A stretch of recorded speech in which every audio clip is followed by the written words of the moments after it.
अस्सलाम वालेकुम नाजरीन, मैं इमरान खान एक्टिव न्यूज़ में आप सबका इस्तकबाल करता हूं।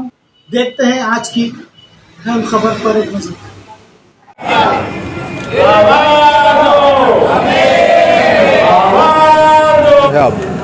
చెప్పండి సార్ అది ప్రోగ్రామ్ ఇక్కడ పెట్టిన ఏం కోసం ప్రోగ్రామ్ పెట్టినా సార్ అది ఎల్ఐసి కోసం ఎల్ఐసీలు వచ్చేసి గత కొన్ని సంవత్సరాలుగా ఏజెంట్లకు వచ్చేసి అనేకమైనటువంటి డిమాండ్లు ఉన్నాయి. వాటిని నెరవేర్చడం కోసం మేము పలుసార్లు కూడా మేనేజ్మెంట్ని అడగడం జరిగింది. అయితే వాళ్ళు ప్రతిసారి ఏదో ఒకటి చెప్పి నెగ్లెక్ట్ చేస్తూ వచ్చారు. కానీ ఇప్పుడు ఏంటంటే మిగతా అన్ని అసోసియేషన్లు కలిసి 4 అసోసియేషన్లు కలిసి జాయింట్ యాక్షన్ కమిటీ కింద ఫామ్ అయ్యి ఈ రోజైనా సరే మా డిమాండ్లను మాకు నెరవేర్చండి, మాకు న్యాయంగా పరంగా రావాల్సినటువంటి మా కోరికలను తీర్చండి అని చెప్పి అడగడం జరిగినాయి. అందులో వచ్చేసి పాలసీ హోల్డర్స్కి సంబంధించినవి కూడా కోరికలు కొన్ని ఉన్నాయి. దాంట్లో వచ్చేసి పాలసీ హోల్డర్కి బోనస్ పెంచాలి, బోనస్ రేట్స్ పెంచాలి. తర్వాత పాలసీలపైన ఇచ్చేటువంటి లోన్లకు వచ్చేసి ఇచ్చేటువంటి వడ్డీ రేటును వచ్చేసి ఇప్పుడు ఉండేటువంటి దానికి చాలా ఎక్కువ ఉంది, దాన్ని తగ్గించాలని చెప్పి కూడా అడుగుతున్నాము. తర్వాత వచ్చేసి జిఎస్టీ అనేటువంటిది ఈ పొదుపు పథకాలలో ఏ పొదుపు పథకాలను చేసినా ఏ సేవింగ్స్ దీనిలో లేదు. కాబట్టి ఎల్ఐసిలో మాత్రం ఒక్కొక్క దానికి ఒక్కొక్క సింగిల్ డిపాజిట్కి ఒక రకంగా, రెగ్యులర్ ప్రీమియంకి ఒక రకంగా వాళ్ళు జిఎస్టీ వసూలు చేస్తూ ఉన్నారు. ఇది పాలసీ హోల్డర్స్ పైన చాలా ఎక్కువ భారంగా తయారవుతూ ఉంది. కాబట్టి దీన్ని రద్దు చేయాలని చెప్పి మేము పలుమార్లు కూడా అడిగాము. అదేవిధంగా ఇప్పుడు వచ్చేసి పాలసీ హోల్డర్స్కే కాకుండా ఏజెంట్స్కి సంబంధించిన వరకు అయితే ఏంటంటే రాబోయే కాలంలో మాకు చాలా కష్టంగా ఉంది. రోజు రోజుకు పెరిగిపోయినటువంటి ధరలతోటి మాకు వచ్చేటువంటి సంపాదనతోటి మేము చాలా అవస్థలు పడుతూ ఉన్నాం. పెట్రోల్ కాస్ట్ ఈరోజు ఉండేటువంటి రేటుకు చాలా ఎక్కువగా ఉంది. రోజు మేము దాదాపుగా ఒక ఏజెంట్ 60 నుంచి 70 కిలోమీటర్లు తిరిగితే కానీ ఒక పాలసీ తీసుకొని వచ్చేటువంటి పరిస్థితులు లేదు. ఒక పెట్రోల్ ఖర్చు కూడా వెళ్ళినటువంటి సందర్భంలో మేము వచ్చేసి కష్టపడి పని తీసుకొని వస్తుంటే కూడా మా పైన వచ్చేసి ఈ ఐఆర్డీ అని చెప్పేసి, తర్వాత మేనేజ్మెంట్ అని చెప్పేసి అనేక రకాలమైన ఒత్తిడి తెచ్చిపెట్టి మాకు ఏజెంట్ కమిషన్స్ తగ్గించాలని, మాకు వృత్తిలో నిలదొక్కునేటువంటి అవకాశం లేకుండా అనేకమైనటువంటి ఒక సిస్టమ్ను డెవలప్మెంట్ చేసి మమ్మల్ని ఇబ్బంది పెడుతూ ఉన్నారు. కాబట్టి మమ్మల్ని అందరినీ కూడా దృష్టిలో పెట్టుకొని మా యొక్క న్యాయమైనటువంటి కోరికలను మేనేజ్మెంట్ కానీ, తర్వాత ఐఆర్డీ వాళ్ళు కానీ సహృదయంతో పరిశీలించి మాకు పరిష్కారం చేస్తారని చెప్పేసి మేము మీ టీవీ మూలకంగా మేము వేడుకుంటున్నాం. జై లియాఫీ, జై లియాఫీ. ప్రతి బ్రాంచ్లో కూడా జరుగుతుంది. మేము ముఖ్యంగా న్యాయమైనటువంటి కోరికలు కోరుతున్నాము, వేరే ఉద్దేశం ఏం లేదు. దీంట్లో ఏజెంట్స్కు సంబంధించినటువంటి ఏదైతే రావాల్సినటువంటి కమిషన్స్ కానీ అదర్ బెనిఫిట్స్ ఏవైతే ఉన్నాయో అవి 1956 నుంచి ఉన్నటువంటి బెనిఫిట్సే కానీ దాని తర్వాత ఇప్పటి వరకు పెంచలేదు. దాని గురించి మేము ప్రత్యేకంగా కోరుతూ ఈ కార్యక్రమం మొదలుపెట్టాము. అట్లాగే పాలసీ హోల్డర్స్కు రావాల్సినటువంటి బెనిఫిట్స్ ముఖ్యంగా ఇంట్రెస్ట్ అంటే మేము బోనస్ అని పిలుస్తాము, బోనస్ను పెంచాలని చెప్పేసి మేము బాగా డిమాండ్ చేస్తున్నాము. అట్లాగే ఈ ప్రీమియం ఏదైతే కడుతున్నారో దానిలో జిఎస్టీని కంప్లీట్గా తీసేయాల్సిందిగా, ఎందుకంటే ఇవి సేవింగ్ స్కీమ్స్ కాబట్టి జిఎస్టీ రావద్దని చెప్పేసి మేము ప్రత్యేకంగా దాన్ని కూడా మేము కోరుతున్నాము. అట్లాగే ఎమర్జెన్సీ అవసరం ఉన్నప్పుడు పాలసీ హోల్డర్ లోన్ తీసుకుంటాడు. ఆ లోన్ తీసుకునే టైంలో ఏదైతే ఇంట్రెస్ట్ ఛార్జ్ చేస్తున్నారో ఆ ఇంట్రెస్ట్ను తగ్గించవలసిందిగా మేము ప్రత్యేకంగా కోరుతున్నాము. ఇట్లాంటివన్నీ న్యాయమైనటువంటి డిమాండ్స్నే మేము కోరుతున్నాము. తప్పకుండా ఇది విజయం చేకూరుస్తామని మేము సభాముఖంగా తెలియజేస్తున్నాం. పొద్దున 10 గంటల నుంచి ఈవినింగ్ 5 o'clock వరకు ఇదే ప్రోగ్రాం ఆల్ ఇండియాలో మొత్తం జరుగుతుంది.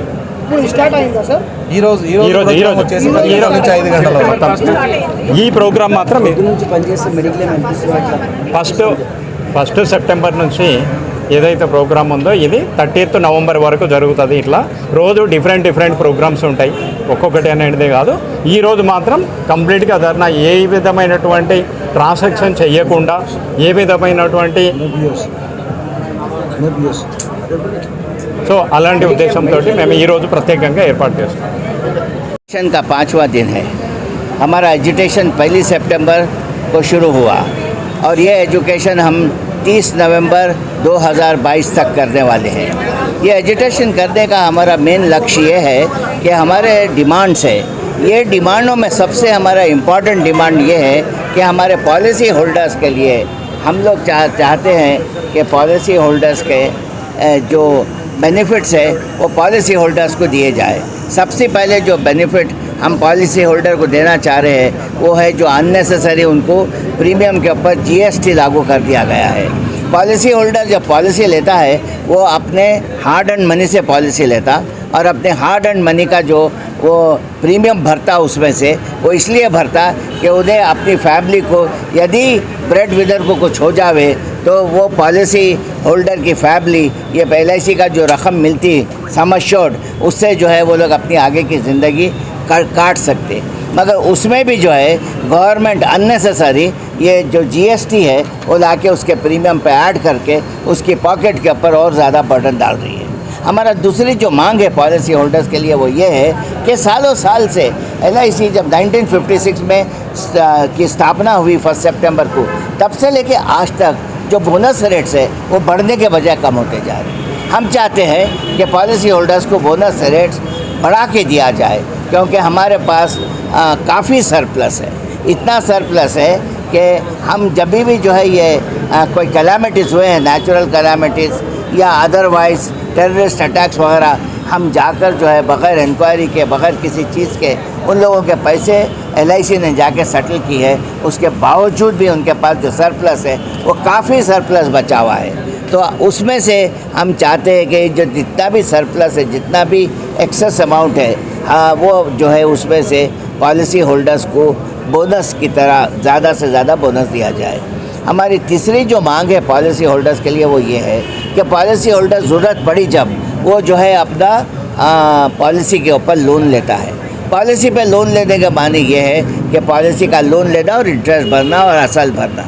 अगर पॉलिसी का लोन भर रहा है उन्हें इंटरेस्ट भर रहा है तो उसको जो है जितना भी आप बोनस दे रहे 4% हो 5% हो या गारंटीड एडिशन हो जो भी हो उसके ऊपर 1% आप बैंक के जैसा ज़्यादा लीजिए।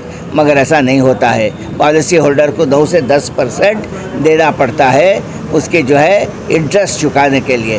तो ये बहुत ज़्यादा है। इसके लिए भी हम मांग कर रहे हैं कि पॉलिसी होल्डर के हित में ये तीनों मांगा हमारे जो है गवर्नमेंट और LIC मानना ही पड़ेगा और मानना ही चाहिए।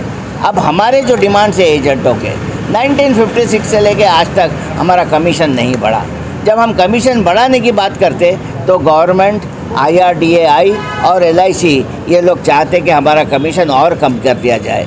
जब हम 56 में काम करे थे जब मैं काम कर शुरू किया था 73, 72, 74 में तो उस वक्त पेट्रोल का दाम 95 पैसे था। आज पेट्रोल का दाम क्या है 1 रुपया 6 पैसे 5 पैसे 10 रुपये 110 रुपये। अब इन हालात में कमीशन कम करना चाहिए या कमीशन बढ़ाना चाहिए ये आप लोगों को ही सोचना है। किसी हाल में भी दूसरे चीज़ें LIC में कम नहीं हुए हैं। LIC में हर चीज़ बढ़ती ही जा रही है। फिर उसके बाद में इन्फ्लेशन का रेट भी काफ़ी बढ़ चुका है। तो इन हालात में हम चाहते हैं कि एजेंट्स का कमीशन बढ़ाया जाए। फिर हमारी ग्रेच्युटी जो 3 लाख रुपए बढ़ाई थी 1 लाख से, अब हम इतने साल काम करने के बाद में 60 साल की उम्र होने के बाद और 15 साल की सर्विस देने के बाद हमारे कमीशन अर्न करे सो उसके ऊपर जो ग्रेच्युटी दे रहे हैं वो मैक्सिमम से मैक्सिमम आज 3 लाख है। हम चाहते हैं कि ग्रेच्युटी बढ़ के 5 लाख हो कम से कम। हम 20 लाख की डिमांड रखे हैं मगर 20 लाख तो हम चाहते हैं कि हो जाए जल्द से जल्द, मगर रफ्ता अगर वो करके 20 लाख करे भी तो हमको खुशी हो जाएगी। और तीसरा जो हमारा डिमांड है ये मेडिक्लेम पॉलिसीज़। ये मेडिक्लेम पॉलिसीज़ जो है सिर्फ क्लब मेंबर एजेंट्स को देते वो भी प्रीमियम लेके देते वो भी जो है कम सम एश्योर्ड के देते। हम चाहते हैं कि मेडिक्लेम पॉलिसी हर एक एजेंट को दी जाए। अगर मेडिक्लेम पॉलिसी आप एजेंटों को देंगे तो उन लोग अपनी फैमिली के लिए थोड़े से जो है क्या करें हम कहें कि थोड़े से वो लोग बेफिक्र हो जाएंगे और अच्छे से अच्छा काम करना शुरू करेंगे। वरना इनको जो है काफ़ी अपनी फैमिली की चिंता रहती है और ये अपने इतना काम करते ना मौसम देखते ना वक्त देखते ना हालात देखते ना कुछ देखते। सब वक्त और सब हालात में अभी करता हमारे जो एजेंट्स हैं वो बेलौस काम करते हैं, बेलौस खिदमत करते हैं और नेशन बिल्डिंग में हमारा बहुत बड़ा हाथ है। हम लोग 13,50,000 एजेंट्स हैं ऑल ओवर इंडिया में और उसमें से अगर आप 20% भी ले लें जो बहुत ज़्यादा अच्छा से अच्छा काम करते हैं तो आप इन सब एजेंटों के लिए हमारी हेल्थ इंश्योरेंस की पॉलिसी सबको दीजिए। क्योंकि आप प्रीमियम ले रहे हैं, आप फ्री में नहीं दे रहे हैं तो प्रीमियम दे के लेने में आपको क्या दिक्कत है क्या तकलीफ़ है मेरे को समझ में नहीं आ रहा है। तो मेरी तरफ से गवर्नमेंट को, मेरी तरफ से LIC को ये मेरी विनती है कि ये लोग हमारे डिमांड्स को मीट करें। ये तो मैं बहुत ही आपको मोटे मोटे 2-3 डिमांड ही बताया, वैसे हमारे डिमांड्स बहुत ज़्यादा है दोस्तों।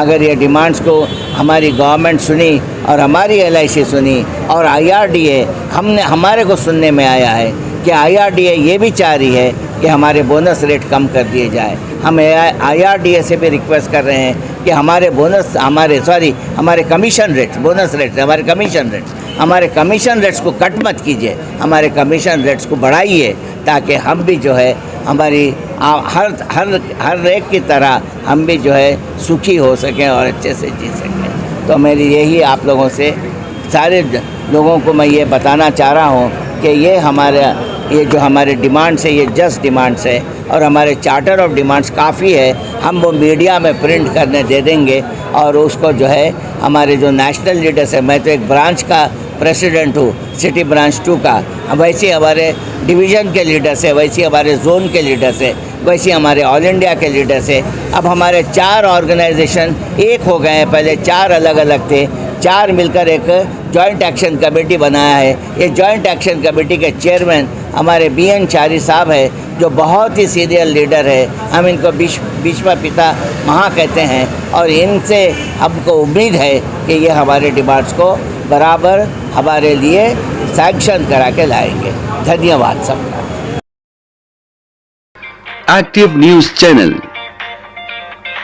Managing Director and Editor Mohammad Imtiaz Ali. For more details and advertisement on this channel, please contact on this number. And do not forget to like, share and subscribe our channel.